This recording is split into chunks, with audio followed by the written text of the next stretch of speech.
ಇನ್ನು ಇದ್ರ ಬೆನ್ನಲ್ಲೇ ಟಿಕೆಟ್ ನಿರೀಕ್ಷೆ ಇಲ್ಲದ ಕೋಟಾಗೆ ಅದೃಷ್ಟ ಒಲಿದಿದೆ.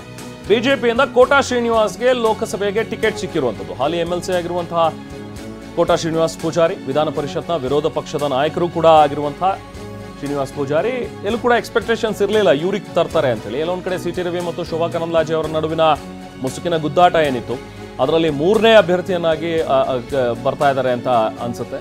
ಯಾಕಂದ್ರೆ ಇಬ್ಬರ ನಡುವಿನ ಜಗಳದಲ್ಲಿ ಮಾಜಿ ಸಚಿವ ಸಿಟಿ ರವಿಗೆ ಬಹುಶಃ ಈಗ ಕೋಟಾ ಶ್ರೀನಿವಾಸ್ ಪೂಜಾರಿ ಅವರ ಸ್ಥಾನ ಸಿಗಬಹುದಾ? ಈ ಮೂಲಕ ಚಿಕ್ಕಮಗಳೂರು ಉಡುಪಿಯನ್ನ ವಶಕ್ಕೆ ಮಾಡಿಕೊಳ್ಳುವಂಥದ್ದು ಬಿಜೆಪಿ ಈಗಾಗಲೇ ಪ್ರಯತ್ನದಲ್ಲಿದೆ. ಟಿಕೆಟ್ ನಿರೀಕ್ಷೆ ಇರಲಿಲ್ಲ ಕೋಟಾ ಶ್ರೀನಿವಾಸ್ ಪೂಜಾರಿ ಅವರಿಗೆ, ಅದು ಕೂಡ ಟಿಕೆಟ್ ಸಿಕ್ಕಿದೆ.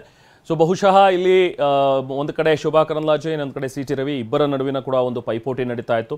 ಸೊ ಈಗ ಕೋಟಾ ಶ್ರೀನಿವಾಸ್ ಪೂಜಾರಿ ಅವರನ್ನ ಅಲ್ಲಿ ಅಭ್ಯರ್ಥಿಯನ್ನಾಗಿ ಮಾಡಿ, ಇತ್ತ ಸಿಟಿ ರವಿ ಅವರನ್ನ ಕೋಟಾ ಶ್ರೀನಿವಾಸ್ ಪೂಜಾರಿ ಅವರ ಜಾಗಕ್ಕೆ ಎಂಎಲ್ಸಿ ಮಾಡಿಬಿಟ್ಟು ವಿರೋಧ ಪಕ್ಷದ ನಾಯಕನನ್ನಾಗಿ ಮಾಡೋದು. ಆ ಮೂಲಕ ಒಂದು ಸ್ಟ್ರಾಂಗ್ ವಾಯ್ಸ್ ಇರುತ್ತೆ.